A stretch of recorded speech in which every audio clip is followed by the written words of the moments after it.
So guys, I'm generally heartbroken. The message is spreading fast across social media that today Jamal Edwards was pronounced dead, and I'm in shock. I spoke to him before in the DMs. I was so gassed when he followed me on Instagram. This is a guy that's looked up to by many people, and one of them being myself. I'm not too sure on exactly what happened. As more details come out, I will keep you guys updated, but I'm just generally right now in shock. It's said the British entrepreneur and YouTube star Jamal Edwards has died at the age of 31, his company has told the BBC. He was the founder of SBTV, an online urban music platform which helped launch the careers of artists like Dave, Ed Sheeran and Jessie J, and way more. Chart topper AJ Tracey, one of the first to pay tribute online, tweeting RIP Jamal Edwards, West London legend status. Edwards, born in Luton, was appointed an MBE for services to music in 2014.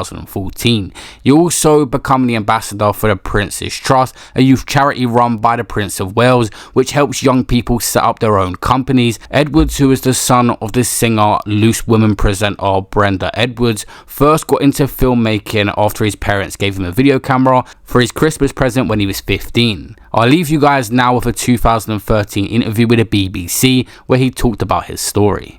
What is SBTV and how has it grown to a company worth 8 million in what, just a couple of years? How it first started, It's nice to see you, by the way. Thank you. Thanks for coming in. Nice to see you as well. It started off kind of filming my mates on my estate, and I wanted to kind of put them on a platform to put out to the masses, because I don't think mainstream media was kind of focusing on them a lot.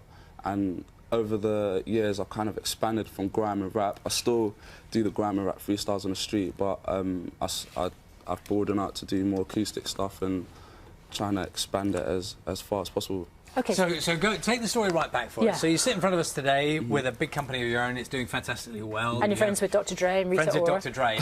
But take us back to, I don't know, when you were 14 or 15 and you're at school. What's happening then?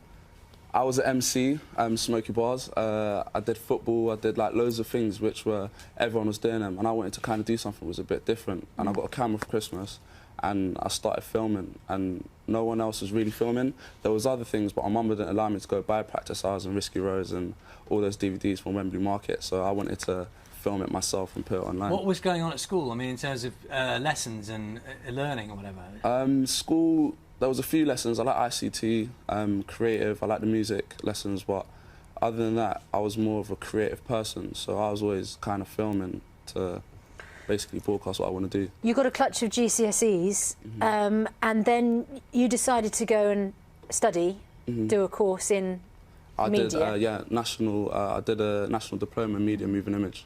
So you were taking what you were doing seriously. This wasn't just somebody going out with a camera and doing it without knowing what you were doing. You were studying it with an idea to sort of going into something like this. Yeah. I didn't really think it would like be what it is now, like sitting on BBC Breakfast with yourself. It's like, I didn't really think it would. It was just a dream back then, wasn't it? Yeah, it was kind of like a passion. I had a passion. I really like filming people and kind of letting them voice their opinions on my platform. And the thing is, Jamal, what I can imagine that there's quite a lot of young people who think, well, I do that. I've got my mobile phone and I can film my friends rapping. You get a lot of clips like that on YouTube. What was it that you did which turned it into a successful business, rather than just someone messing about with a load of friends and a camera phone? I guess I was consistent with it, and I had a niche. So I'm not going to lie, there's probably 1,000 other people that are filming as well, but I did it in a different way and I was consistent with it, and it was like kind of more original, and I never tried to get complacent. I could have got complacent at 100 million views and said, alright, I've made it, I'm going to sit back now, or kind of thing where I was only filming people in West London, but then I started branching out and going all over the country, and stuff like that kind of keeps me on top of the game. And what are you doing now is you're sort of trying to give people some guidance, because there's an awful lot of people who are a bit like you at school, you know, not doing that great, maybe academically in that sense, and maybe thinking, I don't know what I'm going to do, or, you know, it's all looking a bit gloomy. And you're trying to give them a little guidance now. Yeah, the kind of book, the whole e-book thing was kind of, loads of people said they wanted me to write a book, and see, that's another thing which is different. I never thought I'd write a book, and basically it's kind of an interactive business challenge peppered with my own life story, my successes, my mistakes, and I just trying to give back and hopefully inspire a lot of people, and don't let them think that just because, obviously work hard to get your GCSEs if you can, but it's not the end of the world if you don't get what you required. That happens. Deal with it, move on. Yeah. Yeah, use it as a reason to go in a bigger direction. Use it as a tool to embody some new success. Right? Yeah, because that's happened to, that's not YouTube channel, but I've lost pictures, I've lost contacts, I've lost videos. You've lost Dr. Dre footage of the back scenes and stuff, and you were kicking yourself for that, right? And it's like, everything happens for a reason. Like, everything happens for a reason. Things come back full circle. If you push that energies out there, you get it back. Yeah. What was it like hanging out with Dr. Dre and then shooting those videos and then losing them? If you could just give us an encapsulation of that experience. Oh, the experience was a learning curve, definitely. But I was inspired because even though I'd look up to Dr. Dre as he's successful, and he's chilling back and whatever. And we literally was on a tour for like 7 days, touring Asia. And it was just relentless, promo, few hours sleep on the flight again, boom, boom. And it was just that boom, boom, boom.